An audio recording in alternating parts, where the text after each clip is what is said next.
Hello दोस्तों, तो स्वागत करता हूँ आज के इस नए वीडियो में। आज मैं आप सभी से क्लास 10 साइंस का टेस्ट लेने वाला हूँ। तो मेरे भाई इस टेस्ट को ज़रूर दीजिएगा और देखिएगा कि आपका साइंस में कितना तैयारी हुआ है। तो मेरे भाई इस वीडियो में साइंस का 20 मोस्ट इम्पोर्टेंट ऑब्जेक्टिव क्वेश्चन बताने वाला हूँ, जो आपके बोर्ड एग्ज़ाम के लिए बहुत ज़्यादा इम्पोर्टेंट है। तो मेरे भाई इस वीडियो को पूरा देखना और सभी प्रश्न है ना उसको याद कर लेना, क्योंकि ये सब प्रश्न क्वेश्चन बैंक से लाए गए हैं, यानी कि बार बार प्रश्न पूछे भी जाते हैं। ठीक है, तो चलिए वीडियो की शुरुआत करते हैं और आप देखना कि आपका 20 में से कितना सही होता है। और जो भी जितना भी सही हो मेरे पास, चाहे 10 को हो, 15 को हो, 20 को हो, उसका कमेंट में बता देना कि हमारा इतना में इतना सही हुआ। ठीक है, तो चलिए मैं एक एक प्रश्न को बिल्कुल आराम आराम से पढ़ता हूँ और उसका आप जवाब मन में देते चलिएगा। ठीक है, पहला क्वेश्चन यहाँ पे है मेरे भाई। उससे पहले मैं आपसे एक छोटा सा रिक्वेस्ट करता हूँ कि अगर आप हमारे चैनल पे नए हो तो चैनल को जरूर सब्सक्राइब कर लेना, और वीडियो अच्छा लगे मेरे दोस्त तो एक लाइक कर देना। ठीक है, पहला क्वेश्चन है कि हवा या निर्वात में प्रकाश की चाल होती है। मेरे भाई या हवा पूछे या निर्वात, ये दोनों सेम है, दोनों में प्रकाश की चाल भी सेम होती है। ठीक है ना, तो याद रखना हवा या निर्वात में प्रकाश की चाल कितनी होती है, तो 3 × 10⁸ मीटर प्रति सेकेंड। ऑप्शन में कहाँ पे है, देखो 3 × 10⁸ मीटर प्रति सेकेंड ऑप्शन नंबर ए में है। देखो सब में 3 × 10⁸ लेकिन यहाँ पे मात्रक चेंज है, कोई सेंटीमीटर प्रति सेकंड है, कोई किलोमीटर प्रति सेकंड है, कोई मिलीमीटर प्रति सेकंड है। तो आपको कंफ्यूज करने के लिए ये ऐसा ऑप्शन दे देता है, लेकिन आपको कंफ्यूज बिल्कुल भी नहीं होना है। मीटर प्रति सेकंड जिसमें लगा रहेगा उसी में लगाना है। ठीक है, नेक्स्ट क्वेश्चन है कि प्रकाश तरंग उदाहरण है। मेरे भाई प्रकाश किसका उदाहरण है, बताओ इसका सही जवाब क्या होगा। ध्वनि तरंग, ऑप्शन बी में विद्युत चुंबकीय तरंग का, परावैंगनी तरंग का, या प्रसर्व तरंग का। तो मेरे भाई प्रकाश तरंग जो है वह विद्युत चुंबकीय तरंग का उदाहरण है। सही आंसर बी हो जाएगा मेरे भाई। ठीक है, यह भी सब प्रश्न आपसे सही हुआ होगा। चलिए नेक्स्ट क्वेश्चन को पढ़ते हैं। बैटरी में मोस्ट इम्पोर्टेंट क्वेश्चन है, बैटरी में किस प्रकार की धारा प्राप्त होता है। मेरे भाई जो बैटरी होता है, आप घर पे बैटरी लगाते हैं, इन्वर्टर लगाते हैं, उसमें किस प्रकार की धारा होती है। तो एक होती है धारा एसी करंट, एक होता है डीसी करंट, अल्टरनेटिव करंट, एक डीसी करंट यानी कि डायरेक्ट करंट। तो हमारे बैटरी में डायरेक्ट करंट जाता है, ठीक ना, अल्टरनेटिव करंट नहीं होता, यानी कि दिष्ट धारा होती है। बी आंसर इसका बिल्कुल सही है। 4 नंबर प्रश्न है कि तरंग दैर्घ्य को सामान्यतः किसमें व्यक्त किया जाता है। जो तरंग दैर्घ्य होता है मेरे भाई, उसको आप किसमें व्यक्त करते हैं, तो एंगस्ट्रम के रूप में व्यक्त किया जाता है। इसका सही आंसर डी हो जाएगा।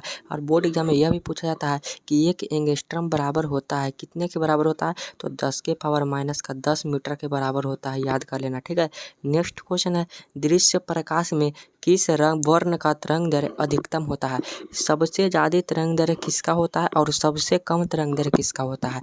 तो मेरे भाई मैं बता देता हूँ, सबसे कम तरंग दैर्घ्य पूछे तो बैगनी का होता है, और सबसे ज़्यादा तरंग दैर्घ्य लाल का होता है। तो बी आंसर इसका बिल्कुल सही हो जाएगा। ठीक है, नेक्स्ट क्वेश्चन है सामान्य नेत्र के लिए सुस्पष्ट दर्शन की न्यूनतम दूरी होती है। अगर कोई व्यक्ति सामान्य है, मतलब हम लोग हैं, तो सुस्पष्ट देखने की न्यूनतम दूरी कम से कम एक होती है न्यूनतम दूरी, और एक होती है अधिकतम दूरी। तो मैं बता देता हूँ सामान्य नेत्र के लिए अधिकतम दूरी अनंत होती है और न्यूनतम दूरी 25 सेंटीमीटर होती है, सॉरी 25 cm होती है। ठीक है, नेक्स्ट क्वेश्चन है किसी वस्तु का प्रतिबिंब नेत्र के किस भाग पर बनता है। तो किसी वस्तु का प्रतिबिंब नेत्र के रेटिना पर बनता है या दृष्टिपटल, और कैसा प्रतिबिंब बनता है, तो वास्तविक और उल्टा बनता है मेरे भाई। ठीक है, नेक्स्ट क्वेश्चन पर 8 नंबर है कि 1 HP यानी अश्व शक्ति बराबर होती है 1 HP बराबर होता है 746 वाट। ठीक है, ये आंसर इसका बिल्कुल सही हो जाएगा। नेक्स्ट है कि धारा मापने में किसका उपयोग करते हैं। तो धारा मापने में हम लोग एमीटर का प्रयोग करते हैं।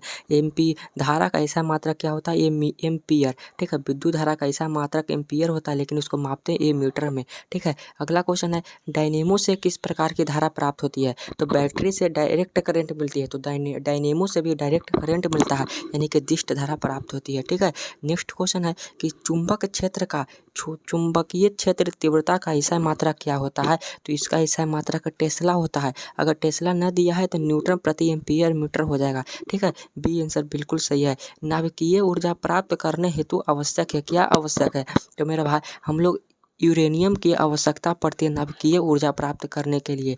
अगला प्रश्न मेरे भाई 13 नंबर क्वेश्चन है, कहता है कि निम्नलिखित में किस माध्यम में प्रकाश की चाल सबसे अधिक होता है। तो मैंने माध्यम बताया था हवा या निर्वात में, हवा या निर्वात में प्रकाश की चाल सबसे अधिक होती है और कितना होती है कमेंट में ज़रूर उसका आंसर बता देना। अगला क्वेश्चन है कि दर्पण के सामने किसी भी दूरी पर स्थित वस्तु का प्रतिबिंब सीधा प्रतीत होता है तो वह दर्पण है। तो सीधा प्रतीत होगा यानी कि वह समतल दर्पण है या उत्तल दर्पण है। ठीक है, अगला क्वेश्चन पर मेरे भाई कहता है कि अवतल दर्पण की फोकस दूरी होती है। तो दो क्वेश्चन हर साल बोर्ड एग्जाम में आते हैं, अवतल दर्पण की फोकस दूरी और एक उत्तल दर्पण की फोकस दूरी। ये दोनों में से एक क्वेश्चन हर साल आते हैं। तो मैं बता देता हूँ कि अगर उत्तल दर्पण की फोकस दूरी पूछेगा तो धनात्मक होती है, लेकिन अवतल दर्पण की फोकस दूरी ऋणात्मक होती है। ठीक है, नेक्स्ट क्वेश्चन है किसी अवतल दर्पण की फोकस दूरी उसकी वक्रता त्रिज्या आर है तो निम्नांकित में कौन सा बंध सही है। तो एफ बराबर R/2 होता है या R बराबर 2F, ऑप्शन में बी है। ठीक है, नेक्स्ट क्वेश्चन 17 नंबर है न्यूक्लियस शब्द किसके द्वारा दी गई है। न्यूक्लियस जो शब्द है किनके द्वारा दी गई है तो रॉबर्ट ब्राउन के द्वारा। कब दिया गया था तो 1831 में दिया गया था। ठीक है मेरे दोस्त, अगला प्रश्न है निम्न में कौन अनवीकरणीय ऊर्जा का स्रोत नहीं है। निम्न में कौन जो है अनवीकरणीय ऊर्जा नहीं है तो मेरे भाई पेट्रोलियम, कोयला, बायोगैस है, लेकिन प्राकृतिक गैस नहीं है।